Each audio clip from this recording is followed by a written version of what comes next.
Sizda tuxum, sut, asal iste'mol qilganingizda mana shunday belgilar kuzatiladimi? Qorin dam bo'lishi, teridagi toshmalar hamda burun bitish. Ko'pchilik buni oddiy hazm bo'lmaslik deb o'ylaydi.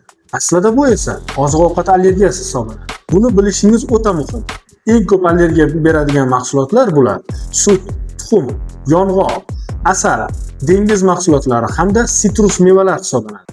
Lekin eng qizig'i, buni har kuni iste'mol qilayotgan bo'lishingiz mumkin. Bunga e'tibor berishingiz kerak. Allergiyaning muhim belgilari teridagi toshmalar hamda qichishishlar, qabziyat yoki ich ketish, burun bitishi hamda yo'tal, havo yetishmovchilik belgilari.